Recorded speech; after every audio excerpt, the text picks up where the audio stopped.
রংপুরের 4 হত্যাকাণ্ড ঘিরে কবর থেকে তোলা হলো 4 জনের মরদেহ।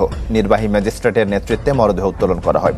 পরে ময়নাতদন্তের জন্য দর্শক দেখতে পাচ্ছেন 4 জনকেই মাটির নিচ থেকে তোলা হচ্ছে, নতুন রহস্য উন্মোচন হয়। এদিকে এবার রংপুরের 4 খুনের ঘটনায় 4 জনকেই আবারও মাটির নিচ থেকে তোলা হচ্ছে। নতুন করে ময়নাতদন্ত হয়েছে, অসংখ্য মাস্টারমাইন্ডের নাম আসে, সরকার দলের কয়েকজন ফেঁসে গিয়েছে। রংপুরে একই পরিবারের 4 জনকে জানে শেষ করে দেবার ঘটনায় একের পর এক প্রশ্ন উঠতে শুরু করেছে এবং যে পরিবারের 4 জনকে শেষ করে দেওয়া হয়েছে তারা 4 জনই হিন্দু। রহস্যের জট খোলার বদলে উল্টো পেঁচিয়ে যাচ্ছে আরো। রংপুরের চাঞ্চল্যকর 4 খুন ঘিরে মানুষের কৌতূহল বেড়েই চলেছে। 4 খুনের রহস্য আরো ঘনীভূত হয়েছে ডোমের দেয়া চাঞ্চল্যকর তথ্যে। তারা খুনের পরে গোসল করে ওখানে বসে খেজুর খায়, ওখানে বসে ইয়াবা খায়। আটক 2 জন জড়িত থাকার কথা স্বীকার করেছে বলে জানান পুলিশ কমিশনার আব্দুল মাবুদ। এ ঘটনায় মানববন্ধন আর বিক্ষোভ করেছেন জেলা স্কুলের শিক্ষক শিক্ষার্থীরা। শাস্তি দাবি করেছেন হত্যাকারীদের। মিলছে না পুলিশের দেওয়া তথ্য।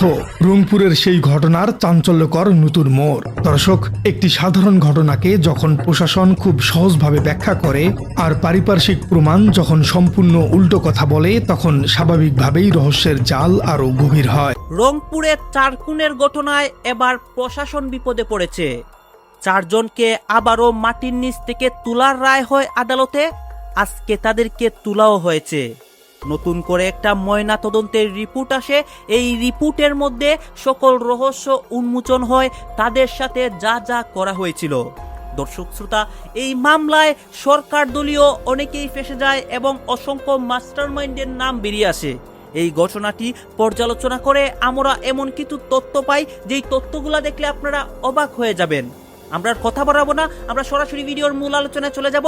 রংপুরের ঘটনা নিয়ে গোপনে প্রকাশ্যে যেই রহস্যগুলো রয়েছে সবকিছু উন্মোচন করব এই একটি নিউজ প্রতিবেদনের মাধ্যমে।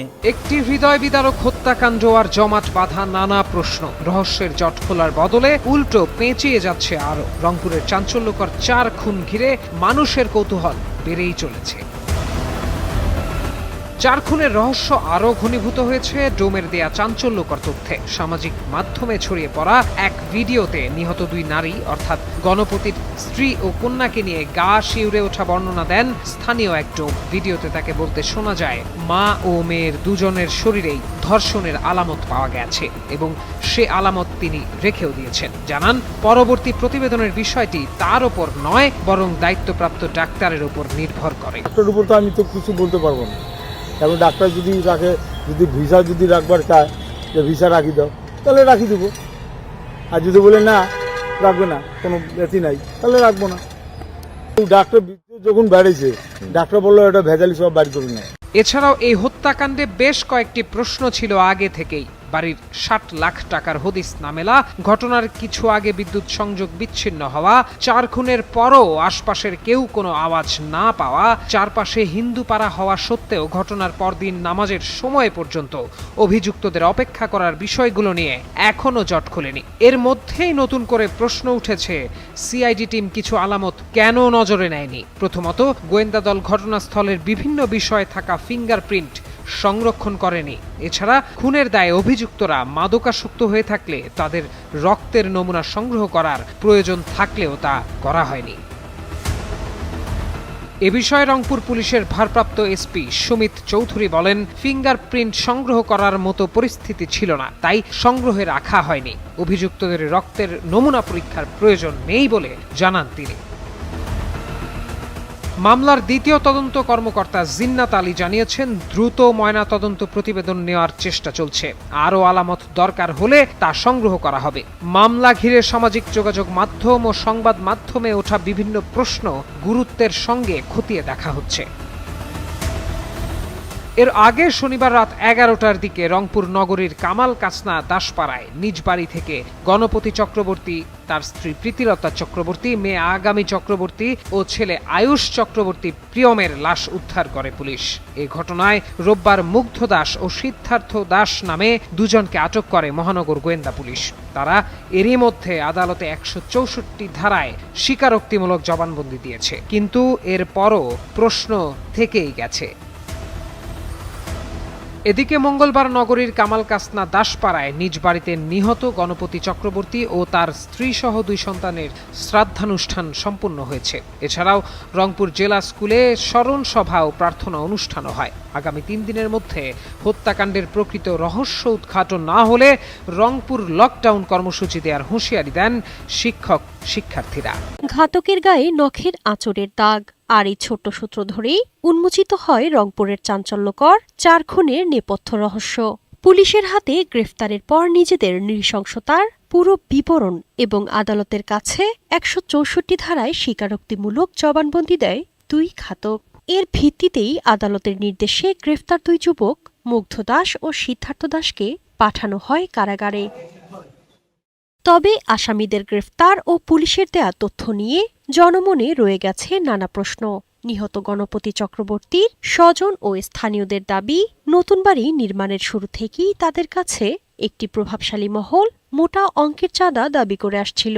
এমনকি যে রাতে এই নৃশংস হত্যাকাণ্ড ঘটে, সে রাতে রহস্যজনকভাবে পুরো বাড়ি ছিল বিদ্যুৎহীন। ফলে নিছক চুরি বা ডাকাতি নাকি চাঁদাবাজি ও পূর্বশত্রুতার জেরে এই হত্যাকাণ্ড, তা নিয়ে সৃষ্টি হয়েছে ধোঁয়াশা। ওখানে যে লাইনটা ভাই ডিসকানেক্ট পাইছি, টোটালি হয় কেউ খুলে দিছে না শর্ট সার্কিট করে আলাদা করছে। এমনিতেই কখনো লুজ কানেকশনে ওইভাবে আলাদা হয় না। চাঁদার দাবি অমুক তমুক এটা সেটা বিভিন্নভাবে প্রবলেমে পড়ছিল। তো আমি ওনাকে বলতাম যে আপনি ছেলেদের নাম বলেন কারা কারা, তো উনি কিন্তু নামগুলো বলে নাই। তো দেখছি ওদেরকে ছোট থেকে, ওরা কারোর সঙ্গে কখনো ঝগড়া করে নাই, কখনো মারামারি করে নাই। যে ওখানে যে সিসিটিভি ক্যামেরা ছিল, সেই সিসিটিভি ক্যামেরা কে বন্ধ করলো? এখানে অন্য কোনো ষড়যন্ত্র থাকতে পারে, আপনারা সেটা খুঁজে বের করে তাদেরকে দোষী সাব্যস্ত করে আইনের আওতায় নিয়ে আসেন। পুলিশ জানায় সিদ্ধার্থর বাবা নিজেই পুলিশের কাছে নিজের ছেলেকে তুলে দেন। এই ঘটনায় আর কারা জড়িত আছে তা খুঁজতে রাতেই সিদ্ধার্থ দাসকে সঙ্গে নিয়ে একই এলাকার মৃত কানু দাসের ছেলে মুগ্ধ দাসের বাড়িতে অভিযান চালানো হয়। কিন্তু খবর পেয়ে বাড়ি থেকে সরে পড়ে মুগ্ধ। পরে অভিযান চালিয়ে তাকে গ্রেফতার করা হয়। প্রায় ঘন্টাখানেক তাকে আমরা অন্ধকারের মধ্যে চেস করার পরে জনবিরল একটা এলাকা শহরের মধ্যেই দুধ ফার্মের মধ্যে থেকে আমরা তাকে আটক করতে সমর্থ হই। তবে সিদ্ধার্থের বাবার দাবি, শুক্রবার সকালে তার ছেলে বাড়িতে এসে নাস্তা করেছে এবং তার মধ্যে কোনো অস্বাভাবিকতা লক্ষ্য করা যায়নি। যেভাবে শুক্রবার দিন ছেলেপেলে ঘুরে বেড়ায়, সেভাবে ঘুরে বেড়েছে। দুটার দিকে তো ভাত খাইছে, তার আগে তো সকালে 11টার দিকে একবার আসছিল, আসে নাস্তা করছে। এই তো এইভাবে আমি তো এইটাই ভাবতেছি, সে কি দুইজনে এই এত বড় ঘটনাটা ঘটাইবে? আমি তো এইটাই 4 জনকে মারতে পারি, এইটাই তো আমি চিন্তা ভাবনায় আছি। এমন পরিস্থিতিতে তদন্তে গতি আনতে এবং প্রকৃত রহস্য উদ্ঘাটনে রংপুর কোতোয়ালি থানা থেকে মামলাটি হস্তান্তর করা হয়েছে গোয়েন্দা পুলিশের কাছে। স্বীকারোক্তিমূলক জবানবন্দি দিলে রিমান্ড চাওয়ার প্রয়োজন থাকে না। মামলার তদন্ত চলমান আছে। দ্রুত আসামিদের সুষ্ঠু তদন্ত সাপেক্ষে বিচারের ব্যবস্থার জন্য আমরা তৎপর থাকব। গণপতি চক্রবর্তী, তার স্ত্রী ও 2 সন্তানকে শ্বাসরোধ করে হত্যা করা হয়েছে। নিহতদের মুখমণ্ডল বিকৃত হয়ে গেলেও সেখানে অ্যাসিড বা অন্য কোনো রাসায়নিক পদার্থ ব্যবহারের কোনো আলামত পাওয়া যায়নি বলে প্রাথমিকভাবে ধারণা করছে ফরেনসিক বিভাগ। এবং আমাদের কাছে মনে হয়েছে এটা শ্বাসরোধ করে হত্যা করা হয়েছে। বডি থেকে যে সব স্যাম্পলগুলি রাখা যায় সিআইডির জন্য, সেসব স্যাম্পলগুলি আমরা রেখেছি। আমরা এটা সিআইডি ল্যাবে পাঠাবো। সিআইডি ল্যাব থেকে যে রিপোর্ট আসবে তার ভিত্তিতে আমরা আমাদের অপিনিয়ন পাস করব। একই পরিবারের 4টি তাজা প্রাণ, রক্তে ভেসে যাওয়া ছাদ, সিঁড়ি আর শোবার ঘরের ঠান্ডা মেঝে। একজন সাবেক সম্মানিত শিক্ষক, তার অর্ধাঙ্গিনী স্ত্রী, বিশ্ববিদ্যালয়ের মাস্টার্স সম্পন্ন করার সম্ভাবনাময় তরুণী মেয়ে আর মাত্র 12 বছরের এক নিষ্পাপ শিশু। একটি সুসংগঠিত হাসি খুশি সংসার মুহূর্তের মধ্যেই রূপ নিল রক্তস্নাত এক বিভীষিকাময় শ্মশানে।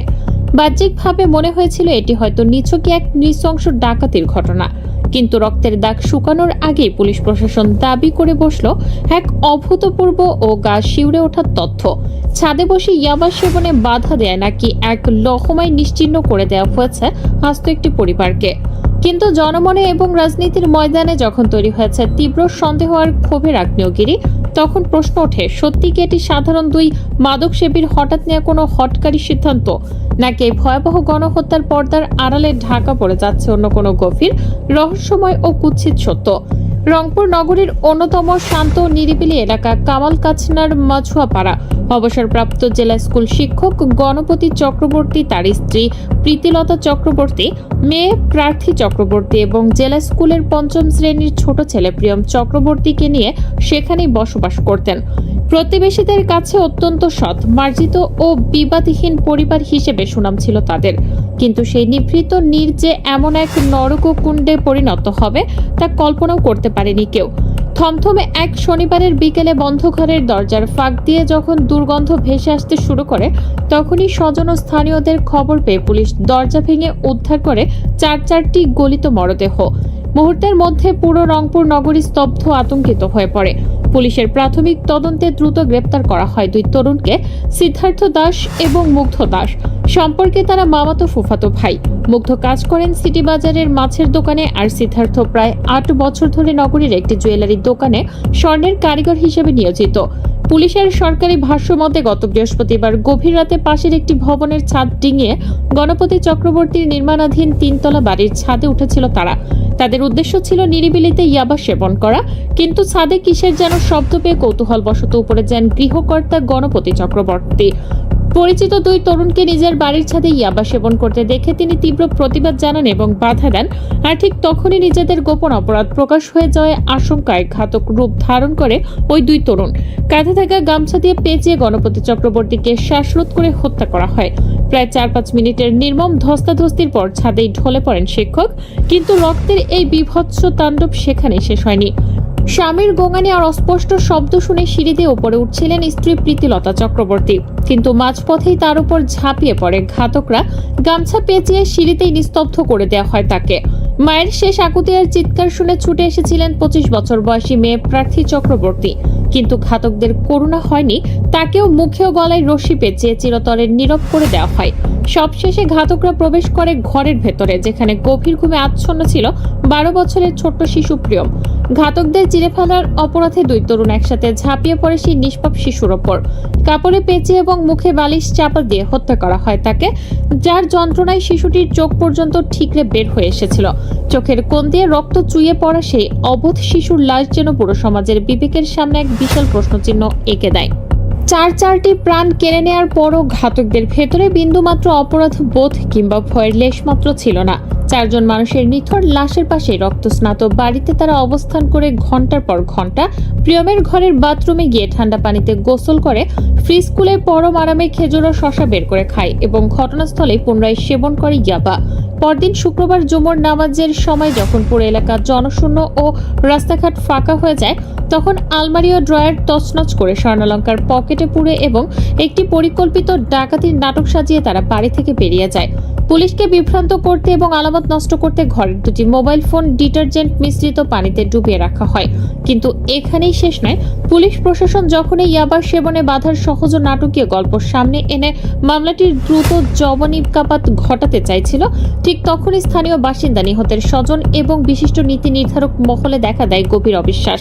রংপুর নগরীর সর্বস্তরের মানুষের সোজা প্রশ্ন, 2টি সাধারণ তরুণ যারা সামান্য মাছের দোকান আর জুয়েলারিতে কাজ করে, তারা কি কোনো বড় ধরনের অদৃশ্য মদত ছাড়া একা একটি 3 তলা বাড়ির 4 জন প্রাপ্তবয়স্ক মানুষকে এভাবে একে একে ঠান্ডা মাথায় হত্যা করতে পারে?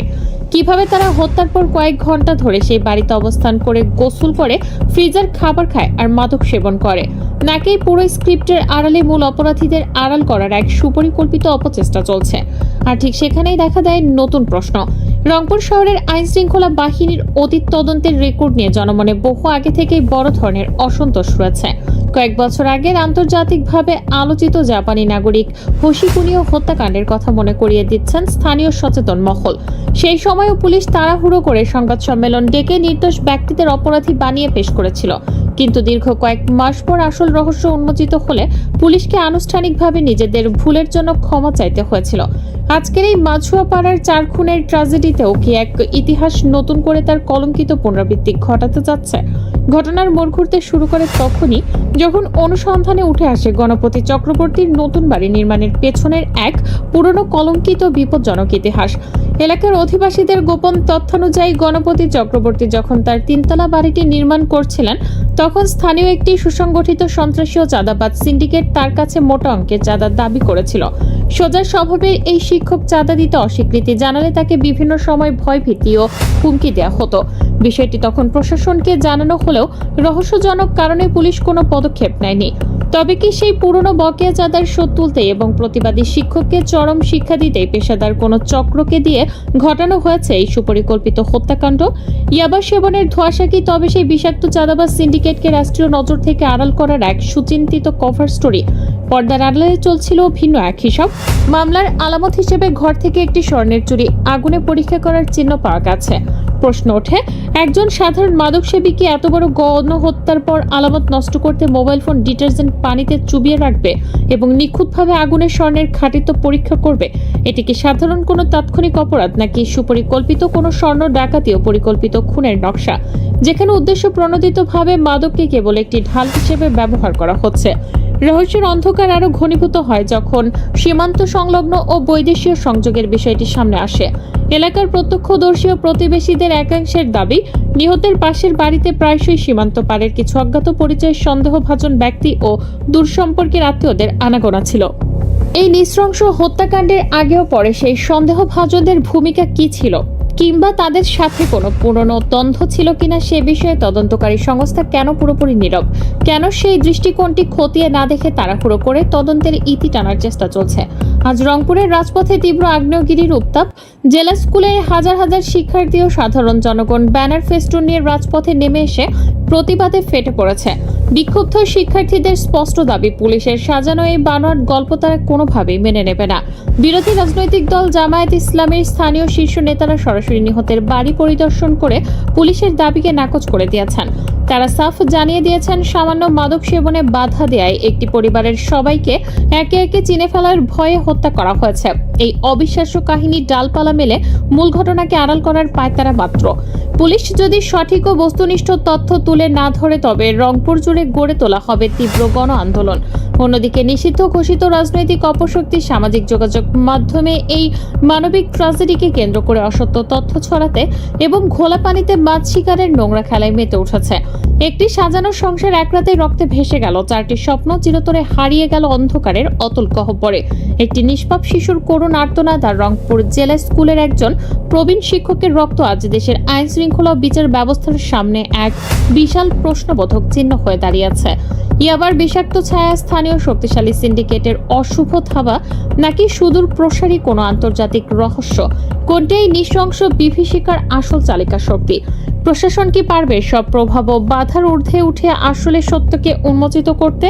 রংপুরে একই পরিবারের 4 জন পৃথিবী থেকে বিদায় হয়ে গেল একই রাতে। এটা নিয়ে যে দুঃখ প্রকাশ করবেন, সমবেদনা জানাবেন, সেই সুযোগটাও নাই। কারণ এটা নিয়ে নানান রকম প্রশ্ন দেখা দিচ্ছে। এর মধ্যে আবার রাজনীতিও ঢুকে গেছে, আবার ছেঁচড়ামিও ঢুকে গেছে। কিছু কিছু মানুষ খুবই ছেঁচড়ামি করতেছে। আমি দেখাই আপনাদেরকে।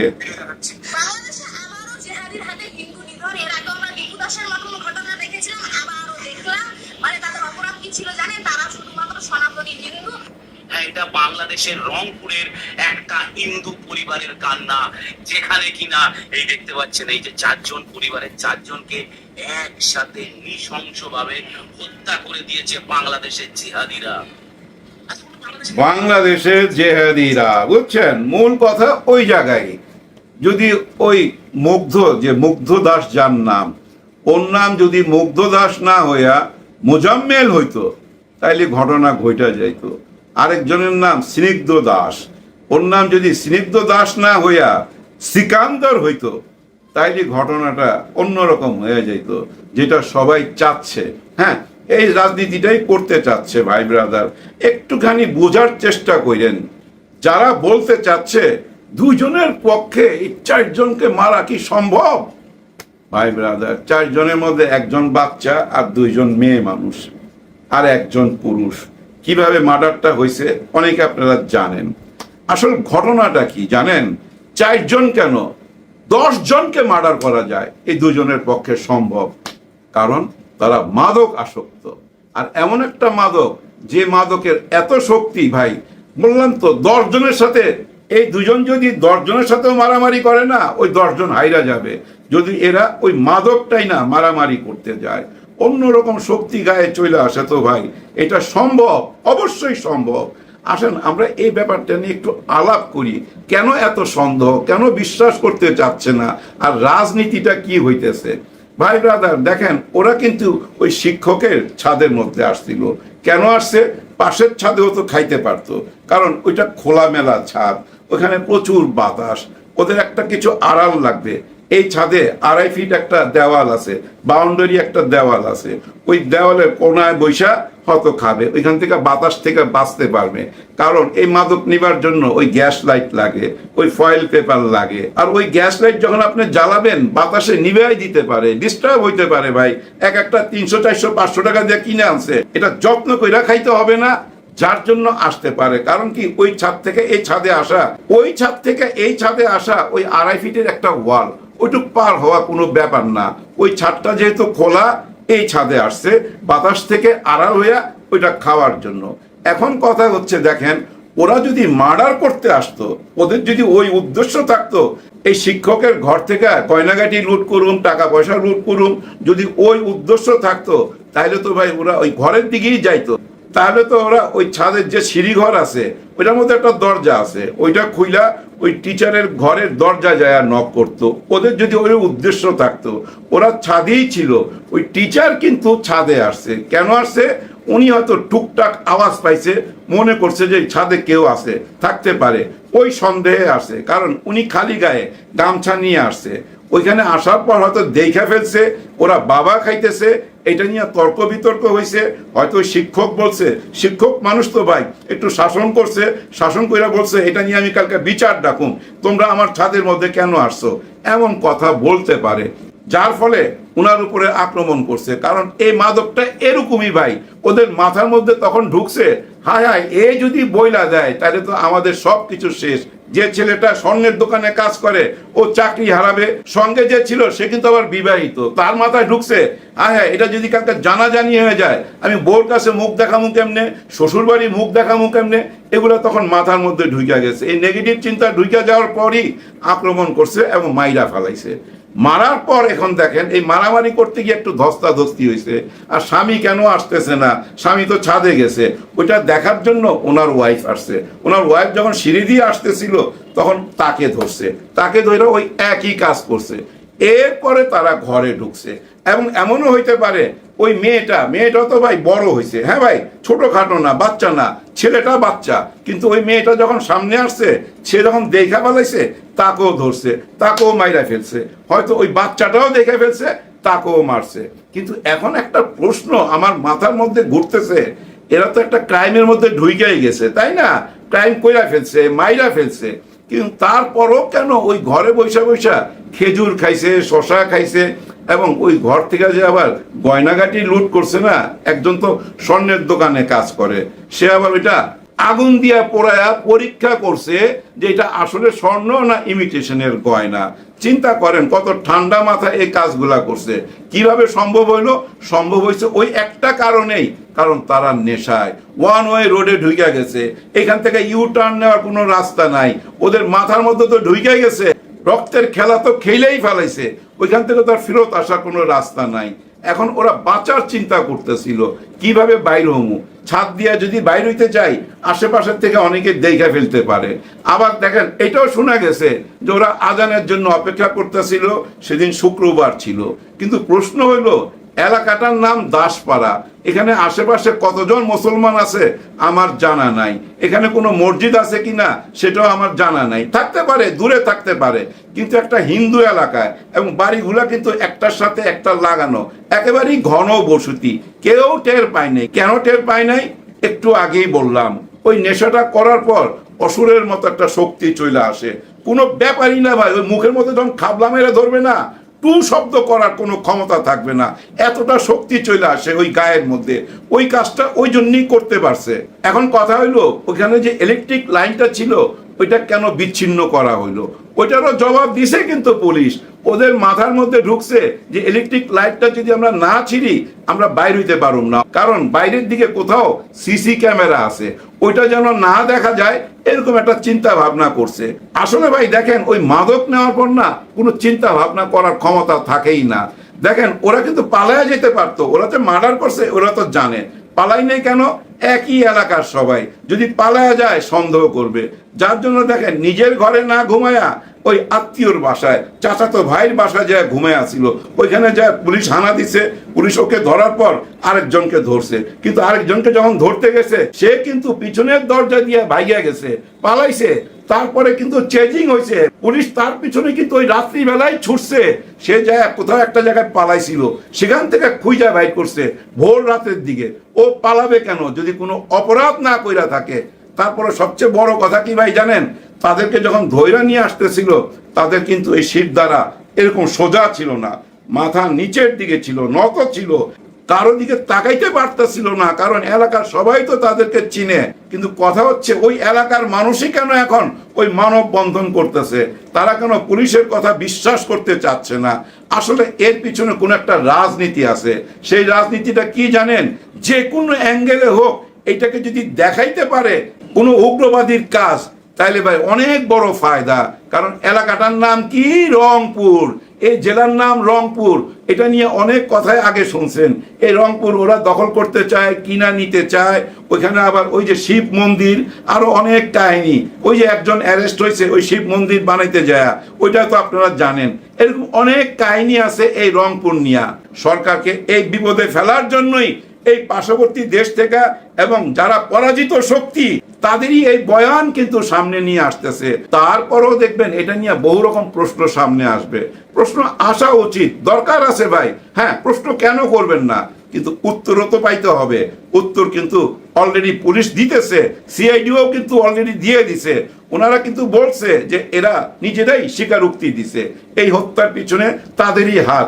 এবং ওই মাদক দ্রব্য স্যার দেখে ফেলাইছিল, স্যারের সাথে তর্ক বিতর্ক, তারপরে একজন একজন কইরা 4 জনকে হত্যা করা হয়েছে। তারপরও আমার ভিতরে একটা প্রশ্ন দেখা দিছে, পুলিশ কোনো একটা কিছু এখানে গোপন করতে চাইছে।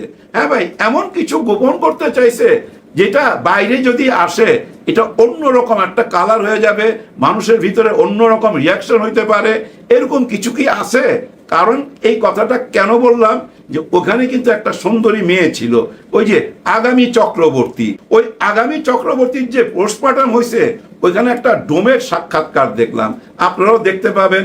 ওই ডোমের গোপন ক্যামেরাতে ওই ডোমের কিছু কথাবার্তা নিছে। আমি জানি না ওই চ্যানেলটা ওই ডোমের চেহারাটা কেন দেখাইলো, আমার কাছেও ফুটেজ আছে, আমি দেখাবো না। ওই ডোম কিন্তু একটা কথা বলতেছিল যে ওই আগামী চক্রবর্তীর গোপনাঙ্গে এমন কিছু পাওয়া গেছে যেটা বোঝা যায় ধর্ষণের কিছু একটা ঘটনা ঘটছে, এমন কিছু হইতে পারে। এটাই কিন্তু ওই ডোম ইঙ্গিত দিছে। এবং ওই ডাক্তারের সঙ্গেও সে আলাপটা করছে, যে ডাক্তারকে বলছে আমি গোপন অঙ্গে এরকম একটা কিছু পাইছি। আপনারা তো জানেন ডোম কিন্তু থাকতে হয় ডাক্তারের সাথে। ওই যে কাটা ছিঁড়ার ব্যাপারগুলো কিন্তু ডাক্তার নিজের হাতে খুব কমই করে, এগুলা ডোম দ্বারাই করা হয়। ওই ডোম এই কথাটা বলছে। এখান থেকে আমার মনের মধ্যে প্রশ্ন জাগছে, এরকম কোনো কিছু কি ঘটতে পারে? পুলিশ কি এইটাই গোপন করতে চাইছে? এরকম একটা প্রশ্ন আমার মনের মধ্যে দেখা দিছে। কিন্তু কি লাভ পুলিশে এটা গোপন কইরা? হ্যাঁ ভাই, লাভ একটাই হইতে পারে, সমাজে যেন কোনো রকম রিয়াকশন না হয়, সমাজে যেন কোনো বিরূপ প্রভাব না পড়ে। একে তো ভাই মার্ডার, তারপরে আবার ধর্ষণ, এই দুইটা মিলা বিরাট বড় রিয়াকশন হইতে পারে। এরকম কিছু কি গোপন করতে চাইলো? হইতে পারে, আবার নাও হইতে পারে। ওই ডোম কিন্তু নিজেই বলতেছে উনি ডাক্তারের সাথে এই ব্যাপারটা আলাপ করছে। ডাক্তার আর ওই ডোমকে এখন গোয়েন্দা বিভাগ নিশ্চয়ই কাছে ডাকবে, ডাইকা জিজ্ঞাসাবাদ করবে। যাই হোক ভাই, একটা কথা তো সত্য, এটা ভাই মার্ডার কেস, এবং এর মধ্যে কোনো ওই যে জঙ্গি ফঙ্গি আল কায়দা হাবি জাবি এগুলা খুঁজার লাভ নাই, এর মধ্যে রাজনীতি খুঁজার লাভ নাই। এটা নিয়ে যারা রাজনীতি করতে চাইতেছে পার্শ্ববর্তী দেশ থেকে এবং দেশের ভিতরে যারা পরাজিত শক্তি, তারা যে রাজনীতিটা করতে চাইতেছে তাদের মূল উদ্দেশ্য হইল হিন্দু আর মুসলমানের মধ্যে যদি কোনো একটা প্রবলেম সৃষ্টি করা যায়, কোনো একটা বিবাদ তৈরি করা যায়, তাহলে বিরাট বড় একটা ফায়দা লুটতে পারবে। সেই ফায়দাটা কি? সারা বিশ্বের মধ্যে ঢোল পিটাইতে পারবে এই দেশটা আল কায়দায় নিয়ে চলে গেছে, জঙ্গিরা নিয়ে চলে গেছে, এই ঢোলটা পিটাইতে পারবে। ডক্টর ইউনূস স্যারের সরকারের আমলেও কিন্তু এই ঢোল পিটাইতে চাইছে, এই জিনিসটা প্রমাণ করতে চাইছে, পারে নাই। এখন নির্বাচিত সরকার, ওই নির্বাচিত সরকারের সাথে কোনো রকম হচ্ছে না বন্ধুত্ব, কোনো রকম লেনা দেনা হচ্ছে না, বসে আনতে পারতেছে না, বসে আনতে না পাইলেই কিন্তু এই ষড়যন্ত্রে লিপ্ত হয়েছে। এই সরকারের অনেক রকম প্রবলেম আছে ভাই, বিশেষ করে বড় প্রবলেম আমাদের একটা গণভোট নিয়ে ওনারা ছিনিমিনি খেলছে, আমাদের সঙ্গে বেইমানি করছে, মুনাফিকি করছে। এই দোষটা তো ওনারা করছে, কিন্তু এই সরকারের যদি অন্য কাজকর্মগুলো যদি আপনারা ফলো করতে চান তাহলে কি দেখতে পাই? বিশেষ করে ভারতের সঙ্গে আমাদের বর্তমান যে সম্পর্ক, এটা বিচার কইরা আমরা কি পাই? আবার এদিকে দেখেন মক্কা চুক্তি, এটার সঙ্গে বাংলাদেশ যাচ্ছে ভাই, কনফার্ম থাকেন যাচ্ছে, যেতেই হবে। কারণ কি জানেন, আমাদের আছে ম্যান পাওয়ার। অনেকেই বলে ভাই ওদের তো অনেক কিছু আছে, আমাদের কি আছে? আমাদের আছে ভাই সৈনিক, সোলজার। হ্যাঁ ভাই, বাংলাদেশের সোলজার, পৃথিবীর যদি সেরা সোলজার 1 থেকে 5 খুঁজে বাইর করেন, এর মধ্যে বাংলাদেশের সোলজার পাবেন। আমাদের সেই সোলজারের পাওয়ারটা আছে। আবার দেখেন আরব দেশের আছে টাকা, ধন দৌলত, মানে যে বিগ পাওয়ার, পুরো ব্যাপারই না, ওই টাকার পাওয়ার আছে। আবার পাকিস্তানের আছে ভাই ওই পারমাণবিক বোমা। হ্যাঁ ভাই, তাদের হাতে সেই পাওয়ারটা আছে। আবার দেখেন টার্কিতে কি, তারা নিজেরাই ভাই ফ্যাক্টরি আছে, নিজেরাই বোম তৈরি করে, ড্রোন তৈরি করে, যুদ্ধে যা যা কিছু লাগে সবই তৈরি করে। আবার এর মধ্যে তো আপনারা শুনে গেছেন আমরা চীন থেকে সেই যুদ্ধ বিমান কিনতেছি। হ্যাঁ ভাই, কথাবার্তা অলরেডি পাকা হয়ে গেছে। এই যে সরকারের একটা নতুন রূপ, যে রূপটা আমরা গত 55 বছর কোন সরকারের আমলে দেখি নাই। আর এইটাই হচ্ছে ওদের সবচেয়ে বড় মাথা ব্যথা। আপনারা একটা জিনিস খেয়াল করলে বুঝতে পারবেন, আমাদের সংসদে যে স্পিকার, মাননীয় স্পিকার বসে থাকে, ওইখানে দেখবেন কালমা লেখা আছে। এর মধ্যে আপনারা নিশ্চয়ই দেখছেন আমাদের মাননীয় প্রধানমন্ত্রীর অফিসেও ভাই ওই কলমা লেখা হয়েছে। তার মানে কি পরিবর্তন আসতেছে। এর মধ্যে আপনারা এইটাও দেখছেন আমাদের ক্যান্টনমেন্ট গুলাতে ইসলামিক প্রশিক্ষণ কেন্দ্র খোলা হয়েছে AIII নামে, এটা আপনারা জানেন। তার মানে বাংলাদেশটা যে একটা মুসলিম কান্ট্রি, এটা কিন্তু ধীরে ধীরে প্রকাশ পাচ্ছে, যার জন্য বিরোধী দল সরকারি দল মোটামুটি এক জায়গায় আছে। তার মানে বাংলাদেশ যে একটা ইসলামিক দেশ, এটাই তো ভাই ধীরে ধীরে প্রকাশ পাচ্ছে। আর এটা যদি প্রকাশ পায়, সবচেয়ে বড় ক্ষতিকার, সবচেয়ে বড় মাথা ব্যথা কার? উনাদের মাথা ব্যথা। কিন্তু ওনারা কিন্তু হিন্দুবাদী রাজনীতি করে, ওনারা কিন্তু জয় শ্রীরাম বইলা মসজিদের মাইক খুলে ফেলতে পারে, রাস্তায় স্লোগান দিতে পারে। আমরা যদি নারায়ে তাকবীর আল্লাহু আকবার বলি, তখনই ওনাদের গাত্রদাহ হয়।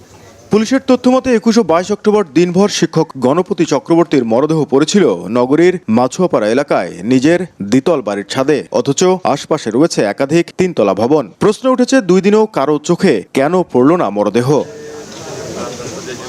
স্থানীয়দের ভাষ্য, সিদ্ধার্থ ও মুগ্ধকে দেখে এমন ভয়াবহ হত্যাকাণ্ডের সঙ্গে জড়িত থাকার কথা কল্পনা করা কঠিন। ঘটনা রাতে গণপতি চক্রবর্তীর বাড়িতে বিদ্যুৎ না থাকার কথাও শুনেছেন অনেকেই। পরে শোনা গেল যে কারেন্টও নাই। পরে রাত 1টা কি 2টার দিকে মিস্ত্রি ডাকে নিয়ে এসে পোলে ঠিক করলো। ওরা বলে দেখছিল ওই মাস্টার কয় এখানে সবারই বাসায় কারেন্ট আছে, আমাদের বাসায় কেন কারেন্ট নেই। ওরা বাইরে যাইতো, লাইট অফ করিয়ে যেত। আমরা এটাই ভাবছি যে হয়তো কোথাও বেড়াইতে গেছে। যে 2টা ছেলে কীভাবে 4টা মানুষকে একের পর এক খুন করে ফেললো, এর পিছনে কোনো কারো হাত আছে কিনা বা এর পিছনেও কোনো গডফাদার আছে কিনা, আমার কাছে এটা একটা সন্দিহান ব্যাপারটা। পুলিশ বলছে হত্যাকাণ্ডের পরও নিজ বাড়িতেই ছিলেন সিদ্ধার্থ। তার শরীরে আঁচড়ের চিহ্ন, টাকা দেখে স্থানীয় এক ব্যক্তির সন্দেহ হয়। সেই তথ্যের ভিত্তিতে সিদ্ধার্থকে গ্রেফতার করা হয়। পরে তার দেয়া তথ্য অনুযায়ী গ্রেফতার করা হয় মুগ্ধকে। তাদের ট্রেস করতে বলতে তারা তো একদম সংলগ্ন বাড়িতেই ছিল, তার বাড়ি, কিন্তু ওই রাতে তারা ওই বাড়িতে ছিল না, তার পাশের আর একটা বাড়িতে ঘুমাচ্ছিল। তাদের পরিবারের সদস্যদের নিয়ে ওই বাড়ি থেকে আমরা প্রথমে একজনকে আটক করি, আর দ্বিতীয়জন পালিয়ে গিয়েছিল, তাকে আমরা পরবর্তীতে চেস করে। তবে পুলিশের এই ব্যাখ্যায় সন্তুষ্ট নন বিভিন্ন সংগঠন, শিক্ষক ও শিক্ষার্থীরা। প্রকৃত রহস্য উন্মোচন ও দোষীদের দৃষ্টান্তমূলক শাস্তির দাবিতে চলছে টানা আন্দোলন। আমাদের কাছে মনে হচ্ছে যে এটা নানান অন্য ভিন্ন খাতগুলোকে খতিয়ে দেখবার আছে। তারা যদি শুধুমাত্র ইয়াবা সেবনের জন্যই এই যে একের পর এক খুন সংগঠিত করে, তাহলে কিন্তু তারা যে বাড়ির পাশে যে নির্মাণাধীন বাড়ি ছিল, সেখানে কিন্তু তাদের ইয়াবা সেবনের জন্য সেই জায়গাটি অনেক নিরাপদ ছিল। তাহলে তারা কিন্তু আবার পুনরায় প্রাচীর টপকিয়ে কিন্তু এই বাড়িতে আসতো না। একদম শেষ পর্যন্ত এর সঠিক বিচার চাইতেই থাকবো। টানা 2 দিন ফোনে না পেয়ে 22 আগস্ট রাতে গণপতি চক্রবর্তীর স্বজনরা বাড়িতে এসে ডাকাডাকি করেন। সাড়া না পেয়ে খবর দেন পুলিশকে। পরে ঘরের ভেতর থেকে শিক্ষক গণপতি চক্রবর্তী, তার স্ত্রী প্রীতিলতা, কন্যা প্রার্থী ও শিশু প্রিয়মের মরদেহ উদ্ধার করা হয়। রংপুরের 4 হত্যাকাণ্ডের ঘটনায় সিদ্ধার্থ ও মুগ্ধ আদালতে 164 ধারায় স্বীকারোক্তিমূলক জবানবন্দি দিয়েছে। ছোট ছেলেটা, যার কথা বললে আমি আবেগ প্রবণ হয়ে যাই, মেয়েটার বীর্য বাড়িয়েছে, বীর্যটা রাখছি আমি।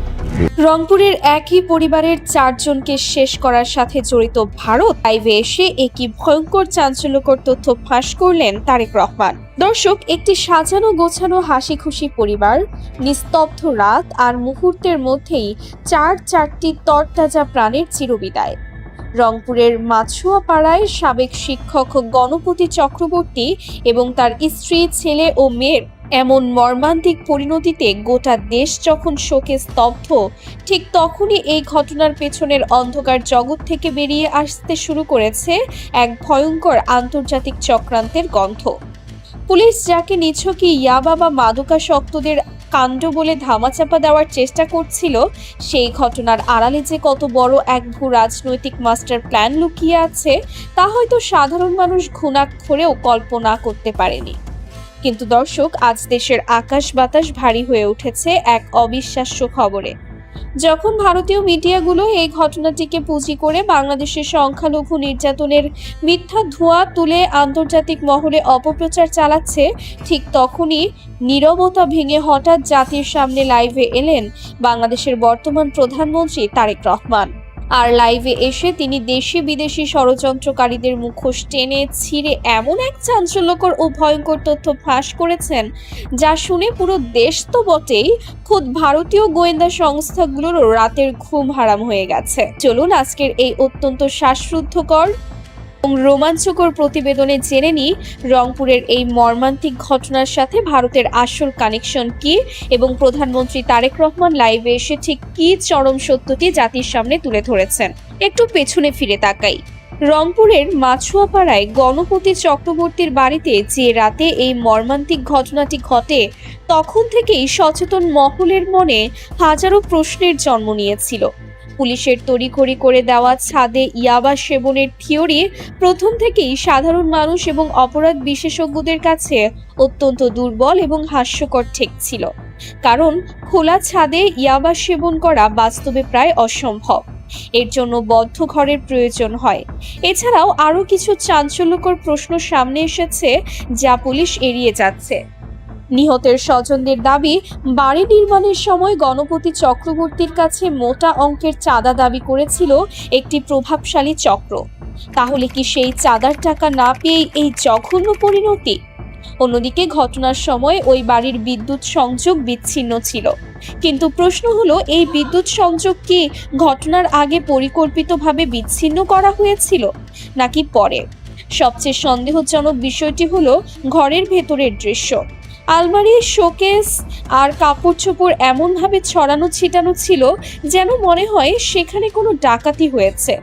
অপরাধ বিশেষজ্ঞরা মনে করছেন মূল ঘটনাটি আড়াল করার জন্যই হয়তো পরিকল্পিতভাবে আর এলোমেলো করে এটিকে একটি সাধারণ ডাকাতি বা ছিনতাইয়ের রূপ দেওয়ার চেষ্টা করা হয়েছে।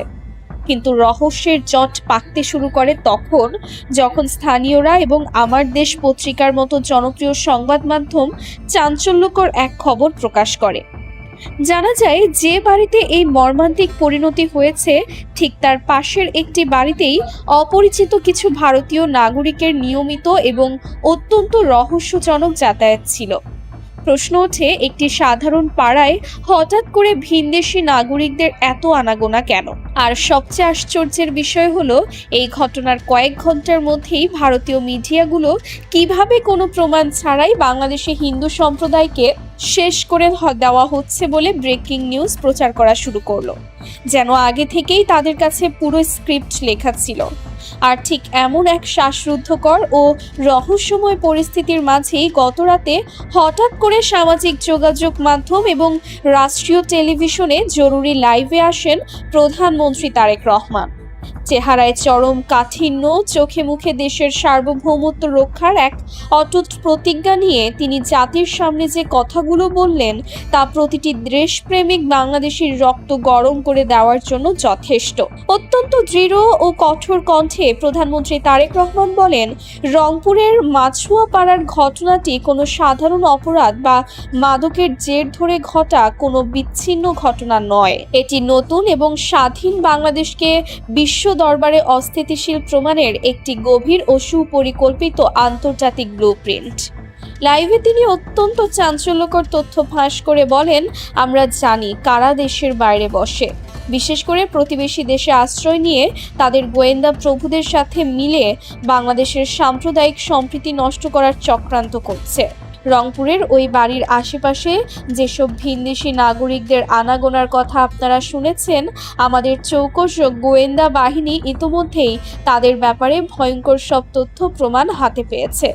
তারেক রহমান স্পষ্ট ইঙ্গিত দেন যে যারা বিতাড়িত হয়ে ভারতে পালিয়েছে তারা এখন ভারতের কিছু উগ্রবাদী মহলের সাথে হাত মিলিয়ে বাংলাদেশে হিন্দু মুসলিম দাঙ্গা লাগানোর চেষ্টা করছে। উদ্দেশ্য একটাই, বহির্বিশ্বের কাছে প্রমাণ করা যে বর্তমান সরকারের আমলে বাংলাদেশের সংখ্যালঘুরা নিরাপদ নয় এবং এই অজুহাতে দেশের ভেতরে একটি বিশৃঙ্খলা তৈরি করা। গণপতি চক্রবর্তীর পরিবারকে এই নোংরা ভূ রাজনৈতিক খেলায় অত্যন্ত নির্মমভাবে বলির পাঁঠা বানানো হয়েছে। প্রধানমন্ত্রী দেশের হিন্দু সম্প্রদায়ের ভাই বোনদের উদ্দেশ্যে অত্যন্ত আবেগঘন কণ্ঠে বলেন, আপনারা ভয় পাবেন না, এই বাংলাদেশ আপনাদের সবার। যারা আপনাদের নিয়ে রাজনীতি করতে চায় তাদের বিষ দাঁত আমরা ভেঙে দেব। তিনি আরো বলেন, ইয়াবা বা মাদকের যে দুর্বল গল্প ফাঁদা হয়েছে তা কেবল আসল মাস্টার মাইন্ডদের আড়াল করার একটি চেষ্টা মাত্র। যারা মাত্র কয়েক হাজার টাকার বিনিময়ে এমন জঘন্য কাজ করেছে তারা তো কেবল হুকুমের গোলাম। আসল ঘাতকরা বসে আছে পর্দার আড়ালে। কিন্তু আমি আজ এই লাইভ থেকে দেশি বিদেশি সকল ষড়যন্ত্রকারীকে অত্যন্ত কঠোর ভাষায় হুঁশিয়ার করে দিতে চাই, এটি পতিত স্বৈরাচারের বাংলাদেশ নয়, এটি তারেক রহমানের স্বাধীন বাংলাদেশ। এখানে ভিনদেশি কোনো এজেন্ডা বা ষড়যন্ত্রের বীজ বুনতে দেওয়া হবে না। যে সকল বিদেশি নাগরিক ছদ্মবেশে আমাদের দেশের আনাচে কানাচে ঢুকে ষড়যন্ত্রের জাল বুনছে তাদের প্রত্যেককে খুঁজে বের করে আইনের আওতায় আনা হবে। কাউকে এক চুলো ছাড় দেওয়া হবে না। তারেক রহমানের এই হুঙ্কারে যেন কেঁপে উঠেছে ষড়যন্ত্রকারীদের মসনদ। তিনি কথা দিয়েছেন খুব শিগগিরই এই জঘন্য ঘটনার সাথে জড়িত দেশি বিদেশি সকল কুশীলবকে জাতির সামনে হাজির করে এমন দৃষ্টান্তমূলক শাস্তি দেওয়া হবে যা দেখে ভবিষ্যতে কেউ বাংলাদেশের দিকে চোখ তুলে তাকানোর সাহস পর্যন্ত পাবে না। সুপ্রিয় দর্শক, প্রধানমন্ত্রী তারেক রহমানের এই সাহসী এবং সময়োপযোগী লাইভ বার্তার পর রংপুরের ঘটনাটি এখন সম্পূর্ণ এক নতুন মোড় নিয়েছে। ভারতীয় নাগরিকদের রহস্যময় আনাগোনা এবং ভারতীয় মিডিয়ার অপপ্রচারের যে গভীর যোগসূত্র প্রধানমন্ত্রী আজ জাতির সামনে ফাঁস করে দিয়েছেন তা সত্যি এক ভয়ঙ্কর ভবিষ্যতের ইঙ্গিত দেয়। আপনারা আজকের এই পুরো বিষয়টিকে কিভাবে দেখছেন? আপনার কি মনে হয় রংপুরের এই ঘটনার পেছনের আসল মাস্টারমাইন্ড কি সত্যিই ভারত এবং সেখানে পালিয়ে থাকা স্বৈরাচারী চক্র? আপনাদের অত্যন্ত সুচিন্তিত, যুক্তিপূর্ণ এবং বিশ্লেষণমূলক মতামতটি অবশ্যই নিচে কমেন্ট বক্সে লিখে জানাবেন।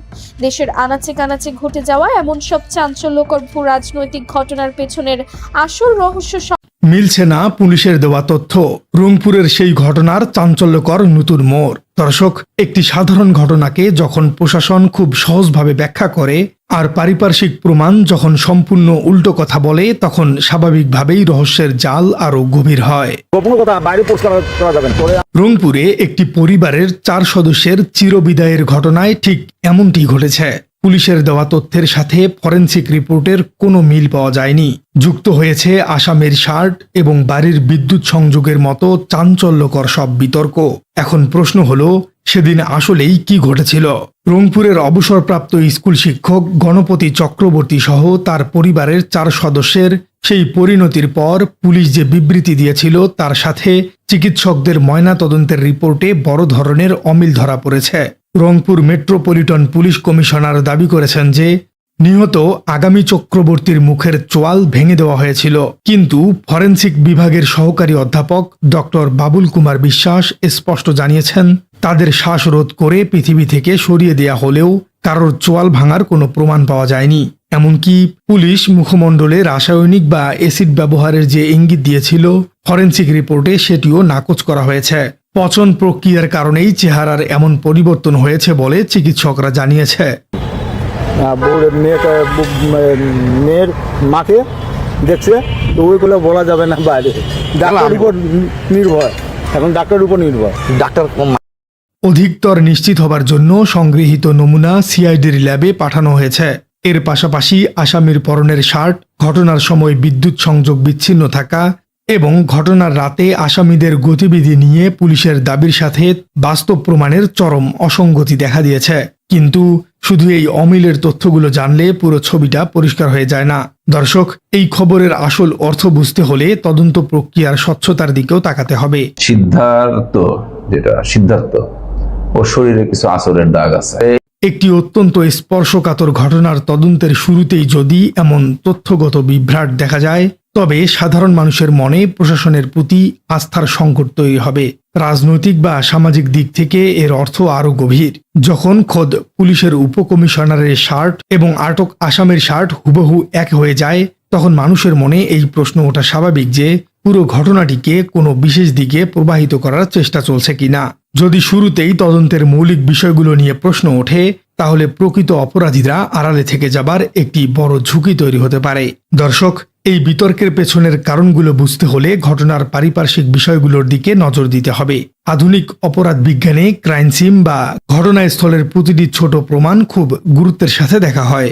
রংপুরের এই ঘটনায় পুলিশ জানিয়েছিল যে 20 আগস্ট রাতে আসামিরা শিক্ষক সহ 4 জনকে চিরতরে স্তব্ধ করে দেয় এবং এরপর তারা অত্যন্ত শান্তভাবে সেখানে গোসলও করে। পরদিন 21 আগস্ট জুমার নামাজের সময় স্বর্ণালঙ্কার নিয়ে তারা নাকি বাড়িটি ত্যাগ করেন। কিন্তু আসামিদের পরিবারের বক্তব্য এই হিসেবের সাথে একেবারেই মিলছে না। আটক সিদ্ধার্থের বাবা বিনয় দাস এবং তার বন্ধু সীমান্তের মায়ের বক্তব্য অনুযায়ী বৃহস্পতিবার রাতে সিদ্ধার্থের গতিবিধি ছিল সম্পূর্ণ ভিন্ন। সীমান্তের মা জানিয়েছিলেন, সিদ্ধার্থ বৃহস্পতিবার রাত 11:30টার দিকে তাদের বাসায় এসেছিলেন। খাওয়া দাওয়া করে এবং কিছুক্ষণ কথা বলে বেরিয়ে যান তিনি। অন্যদিকে সিদ্ধার্থের বাবা জানিয়েছেন, রাত 12টা পর্যন্ত সে বাইরে খেলছিল এবং এরপর সে জানায় যে সে আজকে সীমান্তের বাসায় থাকবে। অর্থাৎ পুলিশ ঘটনার যে সময়কাল নির্ধারণ করেছে তার সাথে স্থানীয় এবং পারিবারিক সাক্ষীদের বক্তব্যের একটি বিশাল ফারাক রয়েছে। এই ফারাকটি তদন্তের পদ্ধতি নিয়ে সবচেয়ে বড় প্রশ্নবোধক চিহ্ন এঁকে দিয়েছে। তবে এখানেই বিষয়টির সবচেয়ে চাঞ্চল্যকর অংশটি শুরু হয়। আসামিকে যখন আটক করা হলো, তখন তার পরনের পোশাক নিয়ে এক অদ্ভুত পরিস্থিতির সৃষ্টি হয়। জেলা ডিবি পুলিশের উপকমিশনার সনাতন চক্রবর্তীর গায়ে যে প্রিন্টের শার্ট ছিল, আটকের পর আসামি সিদ্ধার্থ দাসের গায়েও হুবহু একই নকশার শার্ট দেখা যায়।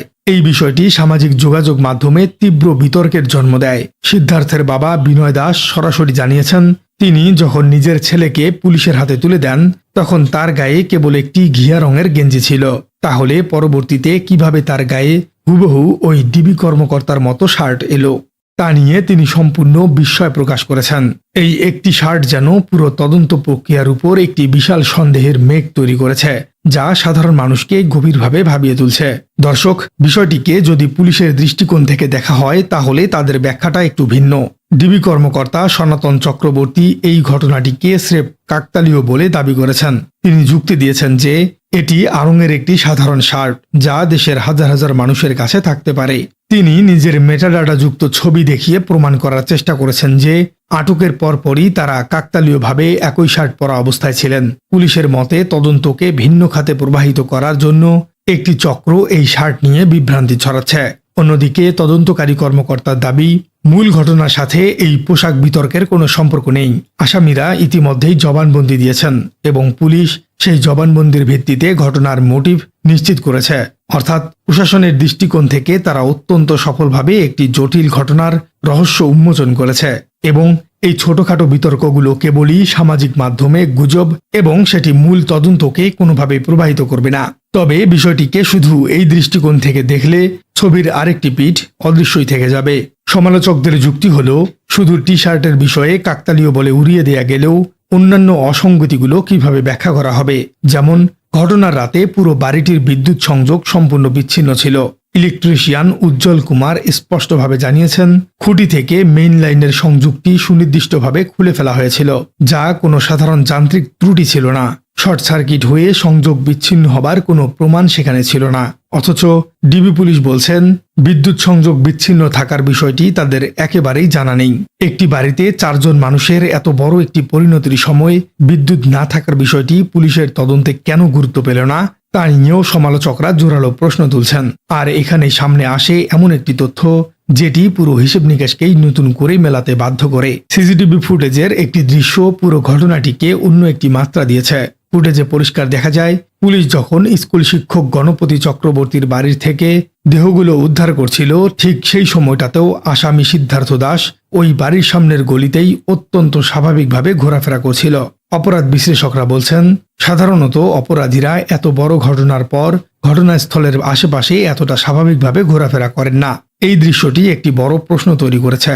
সিদ্ধার্থ কি সত্যি এই ঘটনার মূল কারিগর, নাকি এর পেছনে আরো কোনো বড় চক্র কাজ করছে, যাদের আড়াল করতেই এত তড়িঘড়ি করা তদন্ত? দর্শক, এখন আসা যাক আসল প্রশ্নে। পরিস্থিতি ঠিক কোন দিকে যেতে পারে? প্রথম সম্ভাবনা হলো ময়নাতদন্তের রিপোর্ট এবং পারিপার্শ্বিক প্রমাণের অসঙ্গতির কারণে এই ঘটনার তদন্তভার হয়তো সিআইডি কিংবা পিবিআই এর মতো অন্য কোনো বিশেষায়িত সংস্থার হাতে হস্তান্তর করা হতে পারে, যেখানে অত্যন্ত নিবিড় তদন্তের মাধ্যমে হয়তো ঘটনার নতুন কোনো মোটিভ বা নতুন কোনো কুশীলবের নাম বেরিয়ে আসতে পারে, যা বর্তমান ধারণাকে পুরোপুরি পাল্টে দেবে। অন্য পরিস্থিতিতে এমন হতে পারে যে পুলিশ তাদের বর্তমান তদন্তেই অটল থাকবে এবং আটককৃতদের জবানবন্দিকেই আদালতে মূল প্রমাণ হিসেবে উপস্থাপন করবে। দর্শক, সবকিছু মিলিয়ে ঘটনাটিকে শুধু একটি অপরাধের নিষ্পত্তি কিংবা পুলিশের সফল অভিযান হিসেবে দেখলে সবচেয়ে গুরুত্বপূর্ণ অংশটি বাদ পড়ে যাবে। এখানে যা ঘটেছে তা হলো একটি সাধারণ পরিবারের 4 সদস্যের মর্মান্তিক বিদায়ের ঘটনায় ফরেনসিক রিপোর্ট, প্রত্যক্ষদর্শীদের দাবি এবং পুলিশের বক্তব্যের মধ্যে যে বিশাল দেয়াল তৈরি হয়েছে, তা ন্যায় বিচারের জন্য একটি বড় বাধা। প্রিয় দর্শক, পুলিশের তথ্যের সাথে ময়নাতদন্তের এমন অমিল, আসামির গায়ে ডিবির মতো শার্ট এবং বিদ্যুৎ সংযোগ বিচ্ছিন্ন থাকার রহস্য, এসব কি সত্যিই কেবল কাকতালীয় ঘটনা?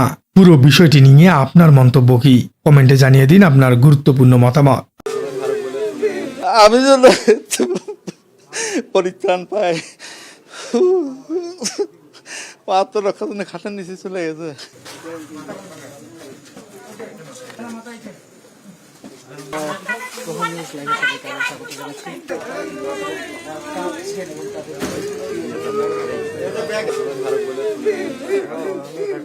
আগামী চক্রবর্তী হচ্ছে আমার অনার্স লেভেলের ফ্রেন্ড, অনার্স ফার্স্ট ইয়ার থেকেই ওর সাথে আমার পরিচয়।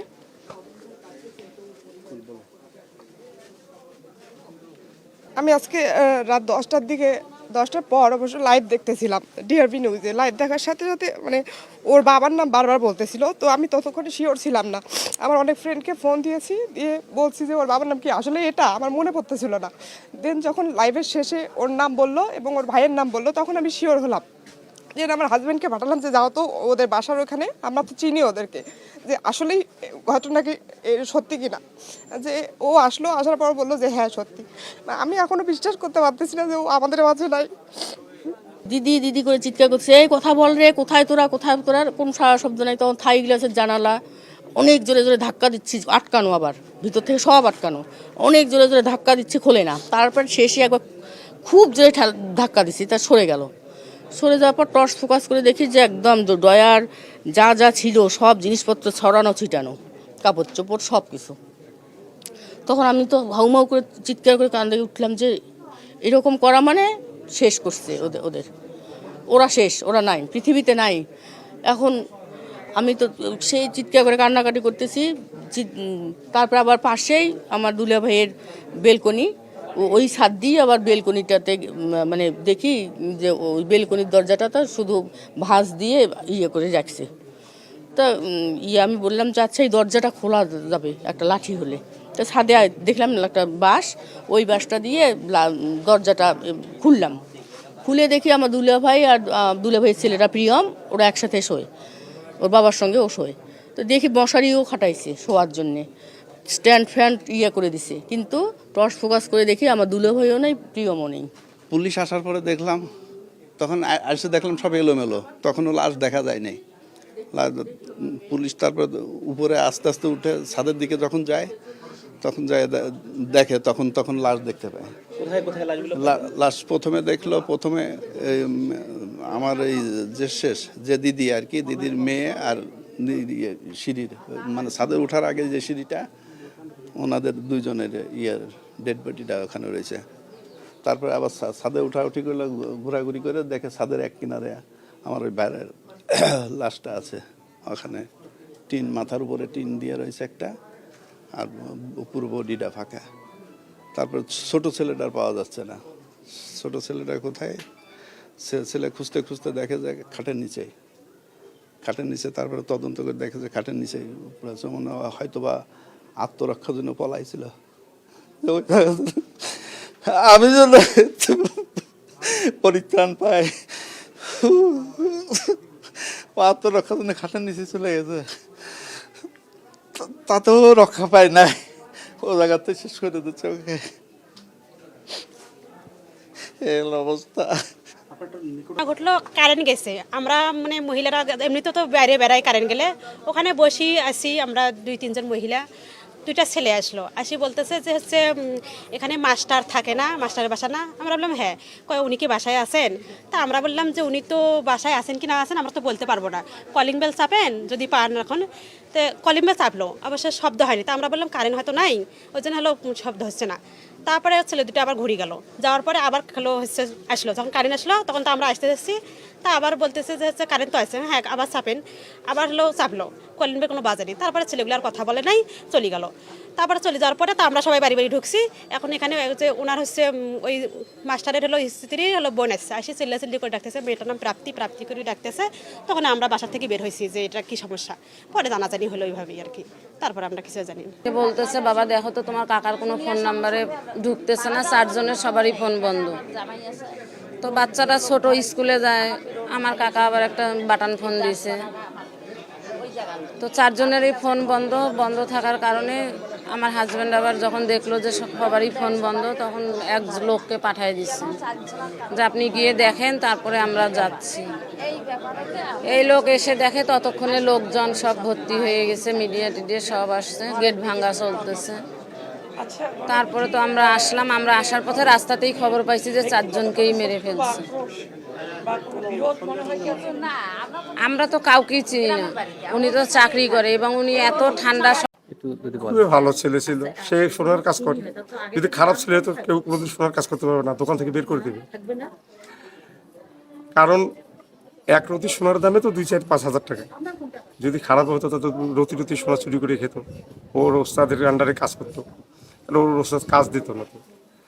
আর নেশার কথা বলতেছে, আমার ছেলেকে কোনোদিন দেখিনি যে সে নেশাগ্রস্ত। আমার ছেলেকে বুকে ধরেছিলাম, কোনোদিন আমার ছেলে আমার ভাইয়ের বাসায় যা থাকে, ও একটা ছোটো ভাইয়ের সঙ্গে, কোনোদিন অনুভব করিনি যে তো আমার ছেলে যাতে খারাপ হয়।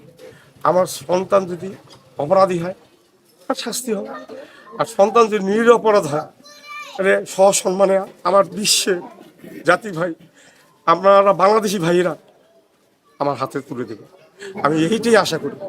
মনে করি দেখো, আমার ছেলে তো কোনো দিনও কারোর সাথে ঝগড়া বা কাজিয়া বা মারামারি বা ডাঙ্গাডাঙ্গি কোনো দিনও এগুলা করে নাই।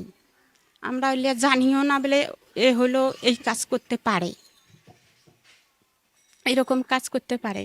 কিন্তু হলো ঘটনা হলো আমাদের কোনো বিশ্বাস হইতেছে না এরা 2 জনেই এই কাজ করতে পারে। হয়তো বা দেখা গেল কেউ থাকতে পারে, হলো 1-2টা মানুষ না, 4 জন। এই ধরো বেশি এদের হলো বেশি হলো বয়সও নাই বা উপযুক্ত নয়, এই কাজ 2 জনে করতে পারে না, কারো সহযোগিতা আছে। এটাই আমি চাই, আমার যদি সন্তান যদি খেয়াল কোনো অন্যায় কাজ করে তারও বিচার হোক। 2 জনে 4টা লোক খুন করা কি 4টিখানি কথা? সেই নৃশংসভাবে আমরা আর কি যাব, যা ঘটাতে তো ঘটে গেছে। এখন দোষীদের সর্বোচ্চ শাস্তি, তারা দরিদ্রতা খুঁজে বের করুক। দেশ জাগিয়ে গেছে, সমাজ জাগিয়ে গেছে, যদি এরপরেও ওরা কিছু না করে তো করার তো কিছু নাই। আমাদের একটাই দাবি, ওনার সুষ্ঠু বিচার, উনি যেন ন্যায় বিচার পায়, আমরা যেন ন্যায় বিচার পাই, ওনার আত্মা যেন শান্তি পায়। ওটা পরিবারকে মেরে ফেলছে, ছোট বাচ্চাটাকেও ছাড়েনি, তার তো কোনো অপরাধ ছিল না, সে তো কোনো অন্যায় করেনি। মানুষ অন্যায় করলে বলে যে না ও অন্যায় করছে, ঠিক আছে ওর শাস্তি হয়েছে, কিন্তু ওনার তো কোনো অন্যায় ছিল না। আমাদের একটাই চাওয়া, সুষ্ঠুভাবে আরো তদন্ত করে আমাদেরকে সঠিক বিচার পাওয়া যায়। আমাদের আইনের প্রতি শ্রদ্ধা আছে, সরকারের প্রতি ভরসা আছে, ওনারা যা করবেন তদন্ত করে আমরা মনে করি যে ওনারা আমাদেরকে সঠিক বিচার পাওয়াই দেবেন।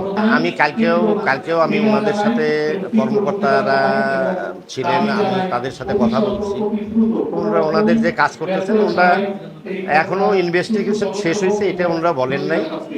হ্যাঁ, ওনারা যতদূর সম্ভব ওনারা আরও কাজ চালায় যাবেন এই ধরনের কথাবার্তাই বলছে। আমরাও সেটাই চাচ্ছি যে এর পিছনে আরও কেউ আছে নাকি এটা এই বিষয়ে আমি ওনাদেরকে অনুরোধ করছি যে আপনারা একটু বিষয়টাকে আরও ভালোভাবে মানে তদন্তর মাধ্যমে আপনারা দেখেন যে এর পিছনে এই আরও কেউ জড়িত আছে কিনা। সে 4 জন একটা পরিবারের ঘুরতে আছে হয়েছে, তার জন্য সবাই দুঃখিত। এইরকম শিশু বাচ্চারা যে করছে তার জন্য সবাই মনকে স্থির করতে পারতেছিল। এইরকম হত্যা এখন কোথাও আর করবে না, কেউ যেন এরকম আর কাজ করতে পারে না, এটাই আমরা চাই। তারা তো শিকারে নাকি বলে করছে, মাদকের খায় ওগুলা করছে, এই নেশাটা ধর কাউরা কোনো বাচ্চা খায় না। আমরা এটাই চাই সবাই যেন ভালো থাকে। ভালো লাগছে, খুব খারাপ, মানে এই প্রত্যেকটা মানুষ জীবন চলে গেছে, খুব খারাপ। এটার জন্য বিচার হলে হয়, সরকার যেন সুস্থ বিচার করে। গণপতি বাবু নিঃসন্দেহে সে একজন সহজ সরল এবং সাদামাটাম লোকের একজন মনের একজন শিক্ষক। সে রাস্তা দিয়ে হাঁটলে মাটি কথা বলে, সে কথা বলতো না। এরকম মানুষের এরকম একটা মর্মান্তিক ঘটনা ঘটবে আমরা আশা করিনি। যাই হোক, এই সিদ্ধার্থ, এই মুগ্ধ এবং সিদ্ধার্থ এরা যে এই ঘটনাটা ঘটাইতে পারবে এটা বিশ্বাসযোগ্য ছিল না। কিন্তু যখন দেখলাম আইনশৃঙ্খলা বাহিনী যে কোনো কুলুর কারণে তাদেরকে সোপর্দ করে তাদেরকে যখনই তাদের আওতায় নিয়ে গিয়ে যখন রিমান্ডে নিয়ে গেছে, সঙ্গে সঙ্গে তারা স্বীকারোক্তি দিছে যে তারাই করছে এবং কিভাবে করছে সব ওনাদের কাছে দিছে। এবং সোনা টাকা যে তাদের কাছে ওখান থেকে বাইর করে নিয়ে তারা আসছে, আইনে যে গাছের তলে রাখছে সেটাও প্রশাসন এসে পেয়ে গেছে। তা আমরা তখন থেকে আমরা মর্মাহত যে এরকম ছেলেরা যদি এগুলো করে আজকে আমরা কিভাবে চলবো, আমরা নিজেরাও আতঙ্কিত। কিন্তু প্রশাসন যে এত তৎপর, ওনাদের সদিচ্ছায় খুব দ্রুত সোনা টাকা পয়সা এবং এই মৃত্যুর রহস্য যে উদ্ঘাটন হয়েছে, আমরা মনে করি যদি আরও কেউ কোনো থাকে তাদেরকেও আইনের আওতায় এনে দৃষ্টান্তমূলক শাস্তির ব্যবস্থা করা। আমি একটা কথা বলতে চাই ভাই, এর আগেও রাকিব মার্ডার এই ইয়াবা পারপাস, কিন্তু প্রশাসন ভাই দেখে, এই প্রশাসন দেখে কিন্তু মনে করেন এটার বিচার ঠিক মতো হচ্ছে না। যদি হতো তাহলে কিন্তু ভাই এই জিনিসটা আজকে এইরকম 4টা মার্ডার হইতো না। যদি এই বাবা ব্যবসায়ীগুলার ধরতো, নেশা ব্যবসায়ীগুলার যদি ধরতো, তাহলে কি আজকে আমাদের সমাজটাও ঠিক থাকতো। আমাদের যুব সমাজটা নেশায় আসক্ত হয়ে গেছে ভাই, বাবা বলেন যে কিছুই বলেন, আমাদের নেশাটা যদি আপনার ব্যবসায়ীগুলার ধরতো তাইলে মনে হয় না ভাই এইরকম কিছু হবে আর। আচ্ছা ভাই, সুস্থ বিচারটা চাইলেই তো ভালো ভাই, সুস্থ বিচার তো করা দরকার ভাই, নাহলে আজকে ওনার ফ্যামিলি গেছে, কালকে আমার ফ্যামিলিও যাইতে পারে। অনেক ভালো লোক ছিল, আমরা কাকু করি বলতাম, আমাকে বৌমা করে ডাকছিল। সে যে এভাবে চলে যাবে আমরা ভাবতেই পারি না, আমরা অনেক বেদনাদায়ক। কে কারা এভাবে খুন করলো তাকে শাস্তি হোক, এটাই চাই। দর্শক, আপনারা হয়তো দেখলেন এখানে কি কথা হচ্ছে। এখানে আমরা দেখতে পাচ্ছি রংপুরের বিষয় নিয়ে কথা হয়, রংপুরের ঘটনার অসংখ্য রহস্য এখানে উন্মোচন হয়ে গেছে। এই বিষয়গুলো দেখে এবং রংপুরের নিউজ নিয়ে আপনার মন্তব্য কি, আপনার গুরুত্বপূর্ণ মন্তব্য অবশ্যই আপনারা আমাদের কমেন্ট বক্সে লিখে যাবেন। সর্বশেষে আপনাদের কাছে আমাদের একটা ছোট রিকোয়েস্ট থাকবে, আপনারা আমাদের চ্যানেলের দর্শক হয়ে থাকলে চ্যানেলটি সাবস্ক্রাইব করবেন এবং পাশে থাকা বেল বাটনটি বাজাবেন যাতে করে নেক্সট ভিডিওটা সবার আগে আপনাদের কাছে পৌঁছে যায়। ধন্যবাদ।